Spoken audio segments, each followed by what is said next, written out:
It was supposed to be their big comeback. Season 20. A clean slate, a fresh format, a last chance to prove the Brown family saga still had juice. But behind the scenes, insiders say the mood turned ice cold. The moment TLC dropped the bomb, the season was being cut. Not delayed, not restructured, just brutally slashed in half. I don't know what went wrong between us, but it made me angrier until I was just like, yeah, I'm done.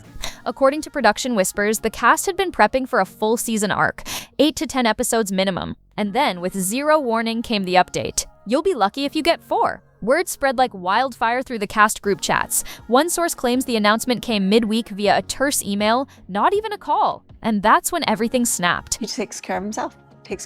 He sees what he needs to do, and he just does what is right for him and what is right for Robyn. And I think that he's going to screw Meri and Janelle completely. Kody, who'd reportedly been banking on this season to rehab his image and maybe even land a spinoff deal, allegedly lost it. We're talking full-volume outrage on set, pacing the parking lot, barking into his phone. Staffers say he cornered a junior producer, demanding answers no one was authorized to give. And when someone hinted the reduced order came from the top, high-level network execs reviewing audience feedback, he exploded. TLC higher-ups, meanwhile, were tight-lipped, but fans online quickly guessed the reason. Ratings have dipped, viewer trust has eroded, and the backlash around Robyn's lavish spending and Kody's public rants isn't helping. To longtime viewers, the math made sense. Why sink full-season money into a family dynamic that's already dissolved on camera? Christine's remarried, Janelle's openly independent, Meri's renovating solo, and the only thing gluing it all together, Kody and Robyn's so-called romance, has fans begging to hit fast forward. It's just there's something so vitally detrimental to your life, you're just not going to talk about it. But what TLC didn't expect, allegedly, was Kody's immediate response, a fiery threat to pull the plug entirely. One source said he slammed a door so hard it cracked drywall. Another claimed he shouted, "No show, no legacy, no more loyalty." Whether that was just heat-of-the-moment rage or a real walk-away ultimatum, nobody knows yet. But what we do know, the tension didn't end there. The call came less than 24 hours later, and it wasn't pretty. According to a source who allegedly overheard parts of it through a production trailer wall, Kody's voice was unmistakable, loud, furious, on the verge of breaking. "I built this brand," he allegedly screamed into the phone. "You think people tune in for Christine's tea parties?" A different crew member described the tone as equal parts meltdown and negotiation, with Kody reportedly demanding that TLC double the episode count or risk losing him entirely. He allegedly referred to himself as the anchor and the only storyline that still brings heat, then launched into a tirade about loyalty and how fast they all forgot who made sister wives famous. I'm tired of feeling betrayed. What has happened is in the divorce, and the divorces, the ugly finger of blame has come out. They're trash talking. Well, they're hurting. Insiders say the producers were caught in the crossfire. One allegedly tried calming him down, offering vague reassurances about flexible post-production and keeping doors open for next season. But Kody wasn't having it. Sources claim he began rattling off his own ideas for last-minute drama, everything from inviting David Woolley to a truth table showdown to confronting Janelle about her farm finances on camera. And here's the kicker. He supposedly threatened to start filming his own content if TLC didn't come crawling back. That's right, Kody reportedly floated launching a self-produced YouTube series with Robyn as his co-star, alleging that networks don't control fame anymore. But what rattled the production team most, allegedly, wasn't the yelling. It was what came next. One exec reportedly contacted TLC's legal department almost immediately, asking for options in case Kody walked away mid-season. The internal phrase being whispered, contingency phase. As in, who else could carry the franchise if the nuclear dad went rogue? Could Janelle and Christine hold the narrative on their own? Was Meri open to stepping up again? Could the kids be convinced to speak out? A handful of Reddit users even noticed film crews popping up around Christine's Airbnb project without Kody in sight. And we all worked together to buy their cars, to help them, to pay them and stuff like that. Now we're all separate and nobody's helping with the younger children. Whether that's coincidence or the early signs of Plan B, well, that's the part fans are dying to know. But it didn't end with legal plans. Because once Kody realized the contract money might shrink too, that's when things got even messier. By the end of that week, the tension had moved from TLC's boardroom to the Brown family's bank accounts. And let's just say when Kody caught wind of what a shortened season meant financially, it was game on. According to someone close to the production, the moment the revised payout numbers were floated, Kody allegedly hit the roof. He reportedly insisted the original contract guaranteed him a full season salary regardless of episode count. But TLC's legal team carefully, methodically pushed back. Per episode, they allegedly repeated, not per season. That subtle clause? It may have been the match that lit the fuse. Now here's where it gets even juicier. Insiders whisper that during a tense call with producers, Kody demanded a raise. Yes, you heard that right. Despite fewer episodes being greenlit, he allegedly insisted on a higher rate per episode, arguing that the consolidated drama would center entirely on him and therefore justify the bump. One source summed it up like this. He basically said, "If I have to carry this season, you're gonna pay for every drop of sweat." But TLC wasn't buying it. And suddenly, murmurs started swirling from the other wives' corners. When it comes to Coyote Pass, do you think Kody is going to be fair to all of the other women when it comes to the division of what the asset should be? Absolutely not.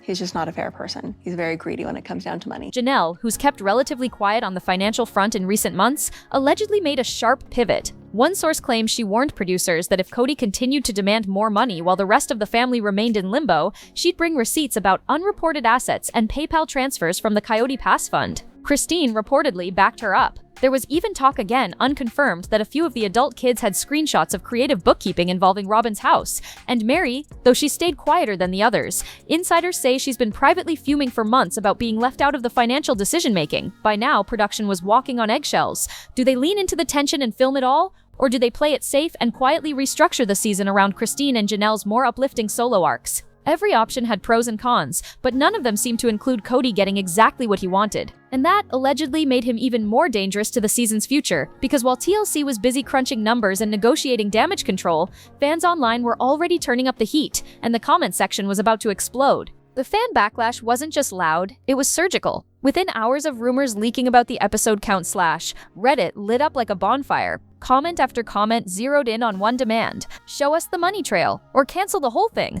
Viewers weren't pulling punches. Posts with hundreds of upvotes begged TLC to ditch the fluff and finally air the real drama, namely, the financial fallout from the sale of Coyote Pass. What happened to the profits? Why did Robyn end up in $1 million McMansion while Janelle was fighting to keep her RV parked on dirt?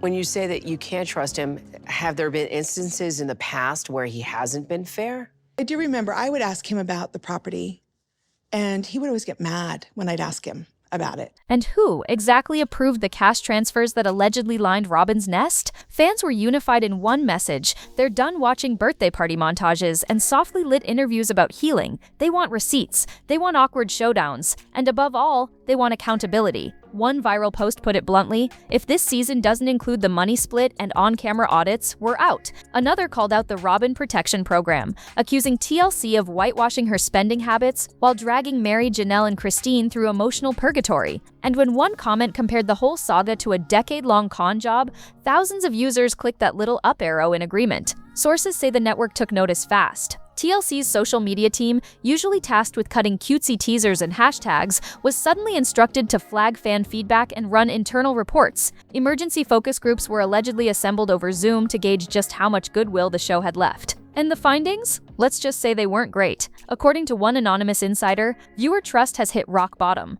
especially with fans over 50 who feel the narrative has been sanitized in favor of the Kody and Robyn show. They keep saying it's a family story, one viewer wrote, but the family doesn't even speak to each other anymore. To make matters worse, whispers started surfacing that TLC had cut key moments from last season: raw confrontations, financial debates, even scenes that hinted at deeper fractures among the adult kids. And now, with fewer episodes to work with, fans fear we'll get another stitched-together highlight reel that glosses over the meat of the drama. The online tide is shifting, and fast. And just as the network tried to regroup, Christine and Janelle allegedly threw in a demand of their own, one that made Robyn visibly nervous on set. According to a well-placed insider, it all came to a head during what was supposed to be a light production meeting. I finally told Robyn that I really can't stand the idea of living here, or at least at this point. Robyn, I think, was the last to give up on the dream, but she's finally consented. Yeah, let's go ahead and sell. I'm pretty positive that Meri and Janelle want to sell. Cameras were off, scripts were loose, and the vibe was reportedly casual until Christine, with Janelle nodding beside her, dropped a bomb. They wanted a full on-camera audit of the Coyote Pass funds, not just vague conversations, not just teary-eyed confessionals, a real step-by-step breakdown of where the money went, who signed off, and how Robyn ended up with the biggest slice of the pie. Producers reportedly froze. One tried to pivot with a line about protecting family privacy. But Christine allegedly stood her ground and said, "Privacy didn't stop you from filming our divorces, so why now?" The room went silent until Kody, red-faced, reportedly shaking, stood up and called it a betrayal. He accused Christine and Janelle of weaponizing the cameras and trying to humiliate Robyn. Robyn, meanwhile, appeared stunned. According to a source, she kept saying she didn't know the numbers and that Kody handled all that. But Christine wasn't having it. Allegedly, she pulled out a neatly folded list from her purse, itemizing what she believed to be major transactions from the Coyote Pass sale, some of which, according to her, went directly into Robyn's housing and renovation costs. That's when one of the producers reportedly asked if Christine had hard proof. Her response? "I have screenshots. Whether those will ever air is still unknown, but it sent a chill through the room." Sources say Robyn's expression changed immediately, less shocked, more alert. And Kody? He allegedly called a lawyer the second cameras were off, claiming the show was becoming a liability. He accused producers of turning the family against itself and hinted that legal action might be his next move if anyone tried to film another financial segment without his consent. Janelle, for her part, reportedly laughed out loud and muttered something about how that ship had sailed years ago. Behind the scenes, producers were left scrambling. They'd just gotten what they wanted. Real tension, real stakes, and maybe even receipts. But at what cost? Could they air this without risking lawsuits? Would it spark another wave of fan outrage or bring people back? No one was sure. And then, just as things were boiling over, word began to spread through TLC's internal offices that another curveball was coming. Christine and Janelle might not be waiting around for season 20 at all. It started as a whisper, then a hint dropped by a field producer, and finally a late-night call that lit up 3 phones at once. TLC, allegedly hedging its bets, had begun flirting with a bold contingency plan. A spin-off,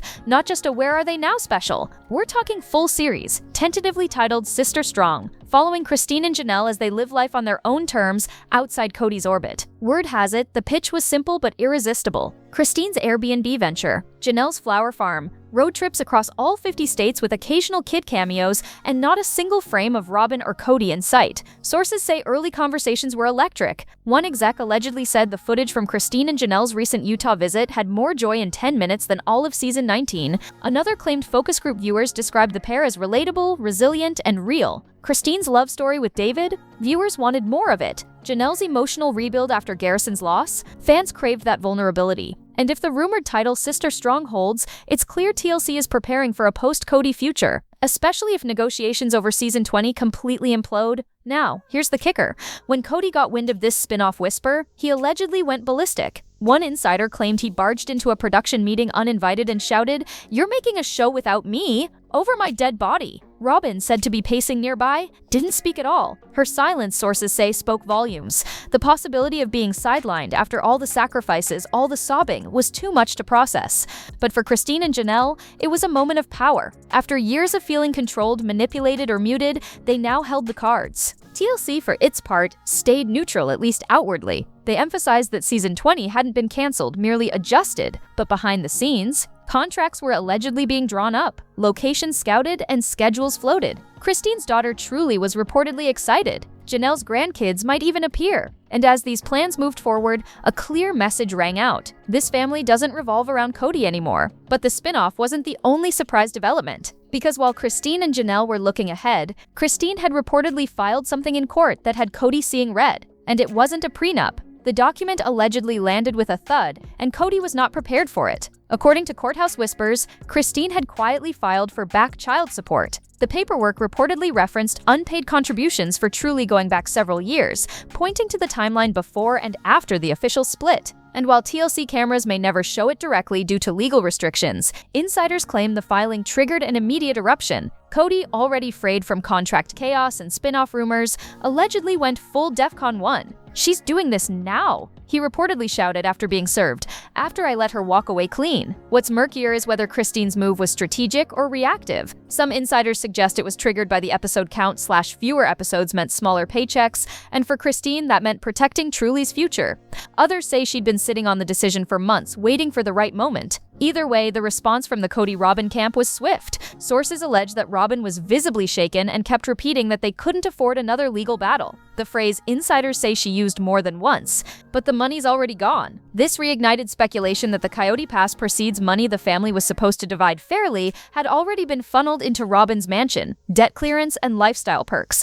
And now, with legal filings in play, Kody's financial footprint could be exposed whether TLC cameras roll or not. Even Meri, who's tried to distance herself from the drama, allegedly made a veiled reference in a live stream about how some people pretend to be broke after living big for years. Fans immediately interpreted it as shade aimed straight at Robyn and Kody. But what's fascinating is how TLC responded. Instead of backing away from the growing tension, insiders say they began debating whether to air a courtroom-themed segment. Legal logistics are tricky, of course. But there's buzz that producers have already filmed a reaction day at Christine's home. No courthouse shots, just her processing the legal decision on camera. Reportedly, the footage includes Christine saying something along the lines of, "It's not revenge, it's responsibility." And that line alone could become the episode's title. Meanwhile, Kody's grip on the family's narrative was slipping. The spin-off was gaining momentum. The audit request was still on the table. Now there were legal filings in play. And just when he thought it couldn't get worse, a trail of financial records allegedly began to surface that led straight to Robyn's front door. The phrase "follow the money" had been swirling through Reddit threads for years, but now insiders say someone finally did.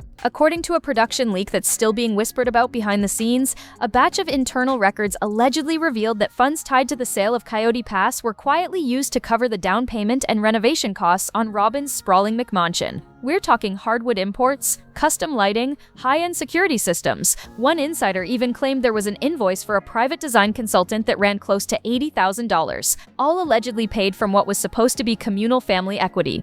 When producers caught wind of the leak, chaos erupted. Some wanted to verify and air it. Others panicked over the legal implications. But according to two sources, the fan outrage had already begun trickling up the chain. Viewers were connecting dots in real time, pulling Zillow listings, screenshotting footage, and mapping dates to construction permits. And then came the wild card. Meri, quiet, removed, and mostly focused on her own brand lately, until she allegedly told a crew member that she kept records from the early property division meetings, screenshots, emails, possibly even scanned checks. No one knows exactly what she has, but according to one producer, it was enough to make Robyn go pale. Robyn, sources say, is now in full PR survival mode. One whisper claims she begged TLC not to air any mention of the McMansion funding, fearing the fan response would be cruel. Another insists she was blindsided, that she had no idea the money came from the CP pot.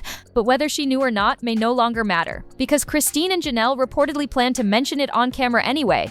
If it stays in the edit, it'll mark the first time the show addresses the financial fracture, head on, instead of dancing around it with emotional montages and vague platitudes. And for Kody, the timing couldn't be worse. Between Christine's legal filings, the shrinking season, and now this mansion money trail, his entire image as the family provider is unraveling. Multiple insiders claim he's been furious and distracted on set, missing cues and refusing to sit for some of his scheduled interviews. One even alleged that he told a producer, "This is character assassination dressed as reality TV." But TLC may be moving on with or without him, because behind closed doors, executives were facing a massive decision. Advertisers were getting nervous, ratings projections were shaky, and a leaked memo reportedly put it in stark terms: cut more episodes or cancel the season altogether. Inside TLC's glass-walled executive suite, the mood had shifted from damage control to full-on triage. According to a well-placed production source, the network had been quietly tracking Season 20's projected ad revenue week by week, and it wasn't pretty. With so much real-life tension spilling off screen, advertisers were reportedly growing skittish. A few even pulled out of early placement deals after catching wind of the child support filings and mansion funding drama. That's when insiders say the network drafted what they called an episode count endgame memo, a contingency plan that laid out 3 options in stark detail: condense the season to a 3-part arc, push everything into a single farewell special, or pull the plug completely. What shocked everyone was how close TLC came to choosing door number 3. According to one executive assistant, the mood at the emergency strategy meeting was grim. Some argued the brand had peaked with Christine's wedding arc and wouldn't survive another round of Kody versus the world theatrics. Others pushed back, saying the show still had cultural value as a lens on divorce, reinvention, and family fallout. But what no one could deny was this: the glue that once held sister wives together had dissolved. There were no actual sister wives left, just individual women, living their own lives, loosely tethered to the same storm. Then came the unexpected twist. According to 2 separate insiders, someone floated the idea of doing a single 2-hour event titled Sister Wives: The Final Split. It would feature never-before-seen footage, taped confessionals from key family members, and possibly, if they could negotiate it in time, a joint sit-down between Janelle, Christine, and Meri to talk through the aftermath. Kody and Robyn would be invited, but not guaranteed. The tone would be raw, final, and focused on closure. One producer allegedly called it the anti-reunion reunion. Another said it could bookend the legacy of the franchise with dignity and fire. But before any decisions were made, Kody allegedly caught wind of the discussion, and that's when things really blew up. According to someone present, he stormed into a call with upper management and issued an ultimatum. "You cut me out, I bury this show." He threatened to walk, go public, and even hinted he might start naming names from behind the scenes. It wasn't the first time he'd made that kind of threat, but this time it landed differently. Because word was already out that TLC had quietly trademarked a new title, and it didn't include Kody's name at all. For a man once obsessed with being the head of the family, the center of the camera, and the architect of his own narrative, the silence was deafening. Kody had roared, threatened, and thrown every verbal grenade he could at the network. But according to insiders, TLC didn't flinch. They moved forward with their internal fall schedule reviews, and one anonymous executive reportedly put it bluntly, "If he walks, we're fine." The story's bigger than him now. And maybe that was the deepest cut of all, because for years, the chaos Kody stirred was the heartbeat of Sister Wives. Now the women he'd underestimated were holding the spotlight, and quite possibly the future of the entire franchise. The trademark? Sister Strong. Word is, it's already been registered for digital streaming, merchandise, and a short-form documentary extension. And while nothing has been officially announced, whispers suggest that TLC plans to use the final episodes of Season 20, if they air at all, as a narrative bridge to the spinoff. The remaining scenes will allegedly focus on Christine and Janelle's transitions, with Kody and Robyn filmed only as needed to complete arcs. One insider claims Robyn cried during the last taping, saying she never signed up to be the villain. Another crew member off the record said flatly, "This was always going to be Christine's exit story. Kody just didn't realize it." Now the network stands at the edge of a cliff. Ratings could dip further or explode with curiosity. Fans are torn between exhaustion and loyalty, frustration and intrigue. Many have said they won't return unless the final cut delivers truth, accountability, and transparency about where the money went, what the families endured, and how each woman found her way out. If TLC delivers that, even in one explosive 2-hour farewell, the chapter might finally close the way it always should have, with the women reclaiming their voices. And Kody? Sources claim he's still calling producers, still pitching spin-offs of his own, but the calls are growing less frequent. The responses? Less enthusiastic. Because in the end, his nuclear tantrum may have done what years of crumbling marriages couldn't blow up his last shot at controlling the story. So what do you think? Should TLC give us the tell-all we've been begging for? Or is it time to turn the page for good and let Christine, Janelle, and Meri tell their stories their way? Let us know in the comments, and don't forget to like, subscribe, and stay tuned. The next video on your screen is waiting, and trust me, Kody's not gonna like what's in it.